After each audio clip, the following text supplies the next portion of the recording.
geng. Okey, hari ni kita duduk tempat makan makanan. Kenduri. Okey, so kita nak pergi Seoul. Nak janji jual untuk abang ni geng. Untuk abang ni janji dia jual saja, tak kisah bagi dekat siapa. Bang. Yang ni anggaran berapa ni? Ini, semua habis. Ini tadi dah. Okey. Ini bajet tadi 150. Okey.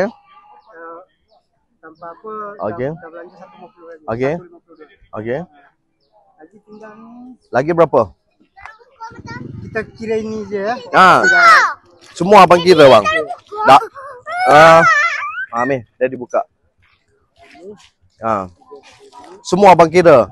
Roti ke? Apa ke? Tak kisah. Habis ini pergi tempat lain ke abang bagi je. Boleh?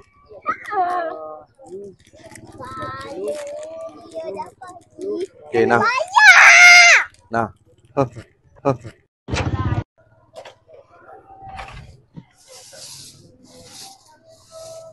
Ni abang ni tengah kira berapa jumlah anggaran satu hari dijual, kita kasih habis, tak kisah dekat sini ke habis, dekat luar ke habis, boleh share dengan orang lain.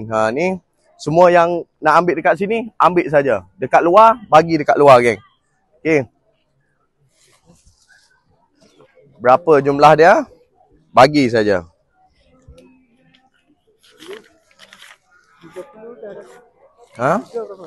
Apa? 30 darab 3? 90? Lagi roti abang kira semua bang. Tong jangan kira, tong.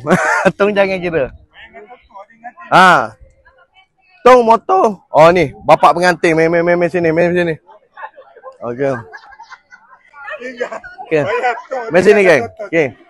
Ni bapak pengantin ni. Lagi ni geng. Tinggal. Tak. Bayar dengan tinggal sini. Bayar dengan tu. Okey. Bayar dengan tu biar dia klik. Kok Kelantan tu dia beri. Kok Kelantan tu. Okey. Habis tu kata apa? Saya kata jangan pecah.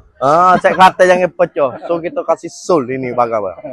Siapa-siapa mari pun janji jual saja geng. Yang ni Seoul. Tak kisah dia bagi dekat mana, nak bagi sini pun boleh.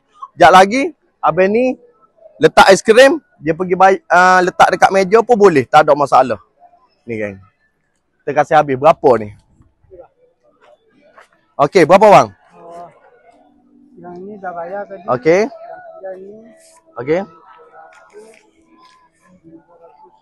60. 260. 360. 360. 1 2 3 4 geng. Okey, 400 ni. Berapa? 360. 1 200 300 400. Okey, 400. Ni siapa yang makan dekat meja ni abang pergi bagi pun boleh badan. Yang ni bagi habis bang. Boleh. Okey, saya tarik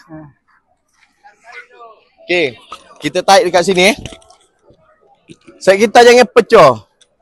Okey, dekat sini kita tarik dulu. Bos RK. Okey, terima halal. Okey. Terima kasih.